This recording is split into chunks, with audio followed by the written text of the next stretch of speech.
रूस के सदर व्लादिमीर पुतिन ने एक बार फिर आजाद फिलिस्तीन पर जोर दिया है।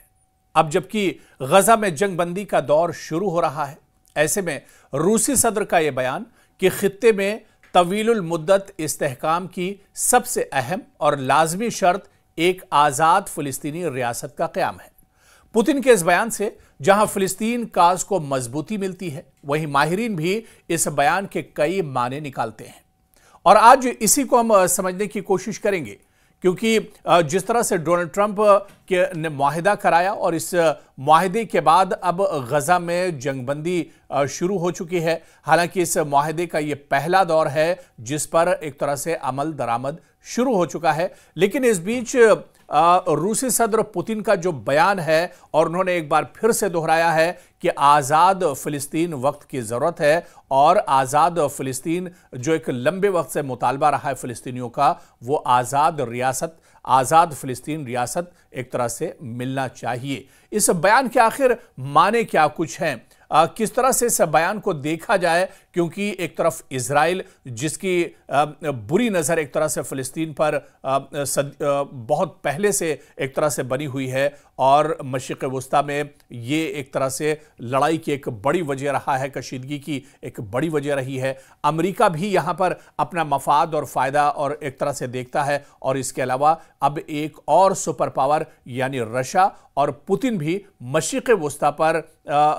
एक तरह से उनका अमल दखल देखा जा रहा है। और जिस तरह से उनका ये बयान आया है, इस पर माहिरीन कई तरह से इस पूरे बयान को देखते हैं। दरअसल पुतिन ने गजा में जंगबंदी के लिए सदर ट्रंप की कोशिशों की हिमायत की है। रूसी सदर व्लादिमीर पुतिन ने अमेरिकी सदर डोनाल्ड ट्रंप की जानिब से गजा में जारी तनाज़े के खात्मे के लिए पेश की गई कोशिशों की हिमायत का इजहार किया है और इन तजावीज़ को क़याम अमन की जानिब एक हकीकत पसंदाना कदम करार दिया है। पुतिन ने कहा कि सदर ट्रंप ने जो इक़दामात और तजावीज़ पेश की हैं वो सबको मालूम है, और जैसा कि आपने देखा रूस ने फौरी तौर पर इनकी हिमायत की। हमें पूरी उम्मीद है कि अमेरिकी सदर के ये इक़दामात अमली शक्ल इख्तियार करेंगे। पुतिन ने मजीद कहा कि यह मंसूबा अरब और इस्लामी दुनिया की जानिब से मुस्बत अंदाज में कबूल किया गया है और इसके मुकम्मल निफाज को खित्ते में देरपा इस्तेहकाम के लिए उन्होंने ज़रूरी करार दिया है। पुतिन ने दो टूक अंदाज में इस मौके पर कहा कि रूस का मशरिक़ वुस्ता के हवाले से मौक़िफ़ हमेशा एक जैसा रहा है, और वो ये है कि वहाँ के मसाइल सियासी और सिफारती ज़राए से ही हल किए जा सकते हैं। हम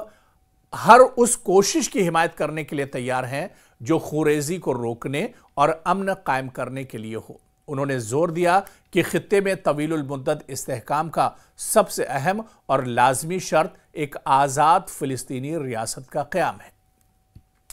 तो रूस के सदर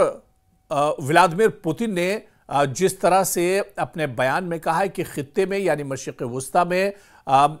तवीलुल मुद्दत इस्तेहकाम का सबसे अहम और लाजमी शर्त उन्होंने जो बताई है कि आज़ाद फिलिस्तीनी रियासत का क़याम होना चाहिए, जिसके खिलाफ हमेशा से एक तरह से अमेरिका भी रहा है और इजराइल भी आज़ाद फिलिस्तीन के हक़ में नहीं है, और इसी वजह से मशरिक़ वुस्ता में एक तरह से तनाव और कशीदगी बनी रहती है। लेकिन पुतिन हमेशा से इस बात को कहते रहे, और एक बार फिर से जब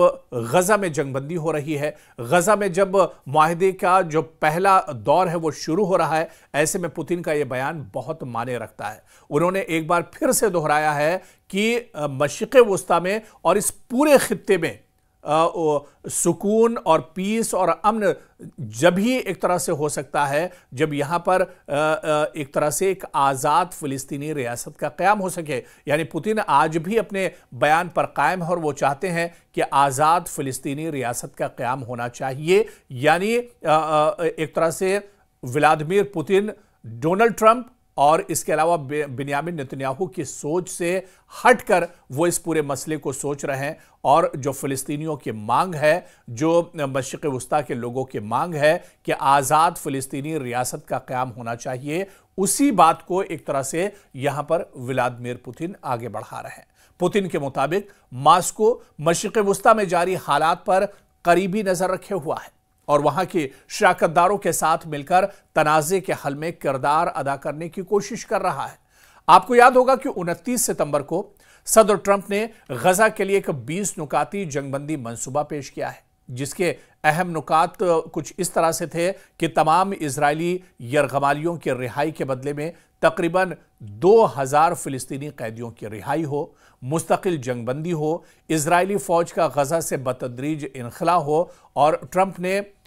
ये बाकायदा ऐलान किया कि इस मंसूबे के पहले मरहले पर इजराइल और हमास के दरमियान मुआहिदा हो चुका है। मंसूबे के दूसरे मरहले में आप देखिए, क्योंकि अभी इस मंसूबे का पहला मरहला शुरू हुआ है, लेकिन इस मंसूबे का और इस मुआहिदे का जो दूसरा मरहला है वो कुछ इस तरह से है कि गजा में नई हुकूमत का क़याम होगा। अब गजा में नए सिरे से यानी सरकार होगी, यहां पर अब एक नया इक़्तिदार होगा और नई हुकूमत का क़याम होगा जिसमें हमास का कोई किरदार नहीं होगा। ये इस मुआहिदे के हिसाब से है। फिलिस्तीनियों और अरब और इस्लामी ममालिक की मुश्तरका सिक्योरिटी फोर्स यहां पर कायम की जाएगी। हमास को गैर मुसल्लह किया जाएगा, यानी हमास के जो हथियार हैं वो छीन लिए जाएंगे और उनको गैर मुसल्लह कर दिया जाएगा, यानी उनकी जो कमर है, उनकी जो ताकत है वो एक तरह से तोड़ दी जाएगी। गजा की तामीर नौ के लिए अरब और इस्लामी ममालिक माली इमदाद फराहम करेंगे। फिलिस्तीनी अथॉरिटी का किरदार महदूद हद तक इसमें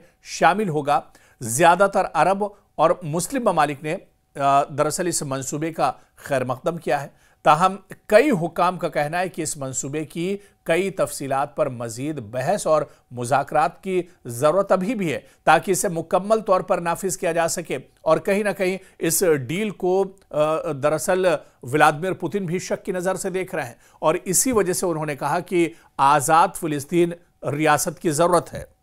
तो कहीं ना कहीं जिस तरह से ये पूरा मामला सामने आया है, ऐसे में इसे समझा जा सकता है। और क्योंकि जब दो बड़ी जो ताकतें हैं वो कहीं ना कहीं मशरिक़ वस्ता की इस कशीदगी को लेकर बड़ी वजह बनी हुई है, चाहे फ़लस्तीन की बात करें या फिर अमेरिका की बात करें। और इसी तरह से अब क्योंकि पुतिन और रशिया भी इसे अब बहुत अच्छे से समझ रहा है कि दरअसल अमेरिका की भी नीयत साफ नहीं है और अमेरिका इससे पहले भी कह चुका है कि गजा पर जब मुकम्मल कंट्रोल होगा या गजा पर असर नौ यहाँ पर सरकार बनेगी तो उसमें कई चीज़ें दरअसल निकल कर आ सकती हैं। अमेरिका भी यहाँ पर अपना फ़ायदा एक तरह से देख रहा है, अमेरिका भी यहाँ पर कंट्रोल करना चाह रहा है और इसी वजह से उसने कहीं ना कहीं इसी वजह से जो रशिया और व्लादिमीर पुतिन भी इस पूरे मंसूबे को और इस पूरे मुआहिदे को दरअसल शक की नज़र से देख रहे हैं। अब आने वाले दिनों में, क्योंकि अभी तक ये पूरा मामला या मशरिक़ वस्ता की जो कशीदगी थी वो दरअसल इजराइल और अमेरिका की वजह से यहाँ पर एक कशीदगी बनी हुई थी, लेकिन अब यहाँ पर सीधे सीधे दुनिया की एक और बड़ी ताकत या सुपर पावर जो रशिया है वो उसका भी अमल दखल एक तरह से क्या बढ़ेगा? क्या व्लादिमीर पुतिन अब आज़ाद फ़लस्तीनी रियासत को लेकर जो उन्होंने बयान दिया है इसे वो आगे कदम बढ़ा सकते हैं? क्योंकि अगर रशिया जैसी और रूस जैसी ताकत अगर इसमें मुदाखलत करती है और आज़ाद फ़लस्तीनी रियासत के क़याम की बात कर रही है तो ऐसे में आने वाले दिनों में ये मशरिक़ वस्ता में जो हालात हैं ये एक तरह से एक नई बहस इस पर छिड़ सकती है या फिर यहाँ पर अगर जंग का एक और दौर शुरू होता है तो ये जंग अब जो माजी में जंगें हुई हैं उससे बहुत मुख्तलिफ होगी, क्योंकि यहाँ पर अब इजराइल और अमेरिका के खिलाफ सीधे सीधे रूस और व्लादिमीर पुतिन एक तरह से दीवार बनकर खड़े हो सकते हैं।